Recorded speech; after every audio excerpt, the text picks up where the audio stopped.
तो एक अकेला सब पे भारी 38 पता नहीं कौन कौन से दल को, जिनका कभी कोई मेंबर ऑफ पार्लियामेंट नहीं, जिनका कोई विधायक नहीं, जिनको 1% वोट भी नहीं मिला आज तक, उन सारे लोगों का नाम लिख के आज बता रहे हैं कि 38 पार्टियां हमारे साथ हैं। इतना बड़ा भ्रष्टाचारी, जितना बड़ा कुकर्मी, जितना बड़ा नफरत फैलाने वाला नेता जिस दिन भारतीय जनता पार्टी ज्वाइन किया उस सबसे बड़ा स्वच्छ हो गया। या तो ईडी का नाम भारतीय जनता पार्टी रख देना चाहिए या भारतीय जनता पार्टी का नाम ईडी रख देना चाहिए। इब्तिदाई इश्क होता है क्या, आगे आगे देखिए होता है क्या।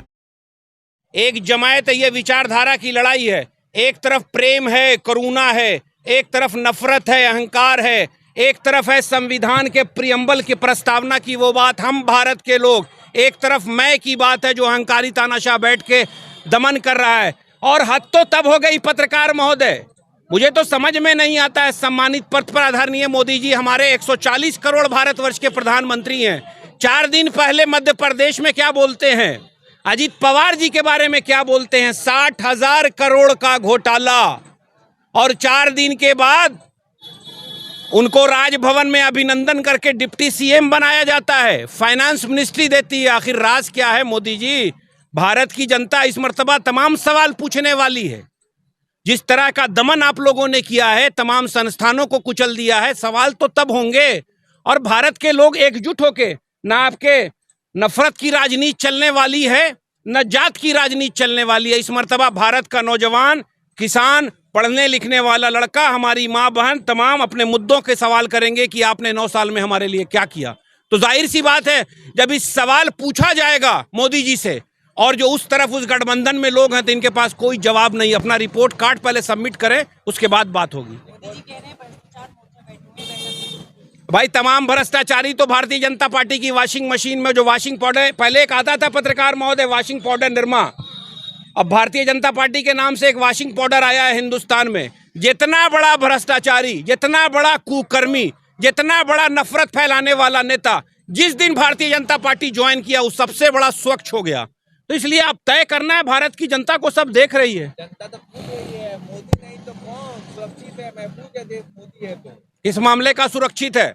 इंटरनेशनल पॉलिसी में फेल्योर, जिस दिन भारतीय आदरणीय प्रधानमंत्री जी फ्रांस में थे, यूरोपियन यूनियन के पार्लियामेंट में ये डिस्कशन हो रहा था और पारित किया गया, सवाल किया गया।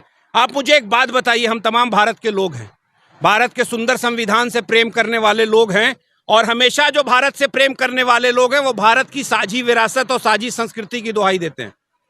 मणिपुर जल रहा है, हमारे भाई पता नहीं कितने 100 लोगों ने अपने जान की आहुति दे दी, हजारों मकान जल गए, लाखों लोग शरणार्थी बने हुए हैं, मगर देश का मुखिया एक शब्द नहीं बोल रहा है, वहां अपील भी नहीं कर रहे हैं कि शांति बहाल हो। तो भारत के लोग देख रहे हैं, इतने बेवकूफ थोड़ी हम हैं। क्या बोलेंगे? वो अमेरिका जा रहे हैं, लंदन जा रहे हैं, वहाँ बड़े-बड़े नेता पैर क्या मतलब हर बात मोदी जी बोलते रहे। सर 9 साल के इतिहास में पहली मर्तबा अमेरिका में 2 सवाल करने का मौका मिला एक पत्रकार को। वॉल स्ट्रीट की एक तेज तर्रार पत्रकार ने एक सवाल कर दिया, उनकी दुखती रग पर जब हाथ रखा तो आप तो चौथे स्तंभ हैं।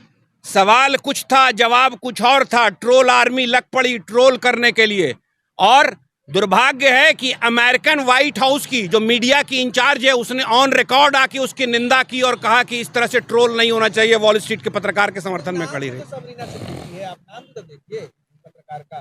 भाई ये देश किसका है? ये देश किसका है? ये देश में फंडामेंटल राइट्स तमाम लोगों को, भारतवर्ष के एक एक नागरिक को सामान्य अधिकार दिया गया है संविधान में। हम संविधान के मानने वाले लोग हैं, हम भारतीय जनता पार्टी के एजेंडे पे चलने वाले लोग नहीं हैं। हम कांग्रेस के लोग हैं जो गांधी के सत्य और अहिंसा के मार्ग पर चलने वाले लोग हैं। हम संघर्ष करने वाले लोग हैं, हम मुद्दे की राजनीति करने वाले लोग हैं। हम भाई को भाई से लड़ा के राजनीति नहीं करते हैं। पूरे भारत की आप स्थिति देख लीजिए, अब तो भाई टमाटर भी पेट्रोल से महंगा हो गया, गरीब आदमी के प्लेट से खाना छीन लिया। भाई पत्रकार महोदय, हम तो सवाल ये करते हैं कि आप जनता को इतना जागरूक होना चाहिए कि हमारे मेहनत से और हम जो भी खान पान का सामान खरीदते हैं, आप बताइए कि दांडी मार्च क्यों हुआ था? महात्मा गांधी ने क्यों किया था?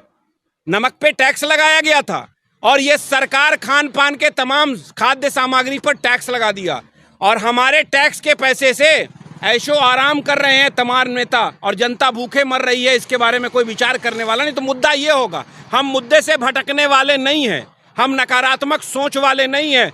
हम भ्रष्टाचार की बात करेंगे, हम महंगाई की बात करेंगे, हम लॉ एंड ऑर्डर की बात करेंगे, हम संविधानिक संस्थाएं जो हैं ईडी, आईटी और माध्यम के। एक पत्रकार ने बड़ा अच्छा कहा, पत्रकार महोदय, कि या तो ईडी का नाम भारतीय जनता पार्टी रख देना चाहिए या भारतीय जनता पार्टी का नाम ईडी रख देना चाहिए, क्योंकि ईडी ने बहुत मेहनत करके तमाम वैसे भ्रष्टाचारियों को भारतीय जनता पार्टी की गोद में लाके बिठा दिया।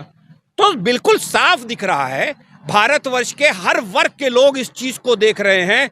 किसान परेशान, पढ़ने वाला बच्चा परेशान, युवा डिग्री लेके बेरोजगार घूम रहे हैं, महंगाई चरम सीमा पर है, लॉ एंड ऑर्डर बिल्कुल निम्न हो गया है। अभी आप देखिए राजस्थान की एक घटना है, जोधपुर यूनिवर्सिटी की, एबीवीपी के लड़कों ने एक बच्ची का बलात्कार किया।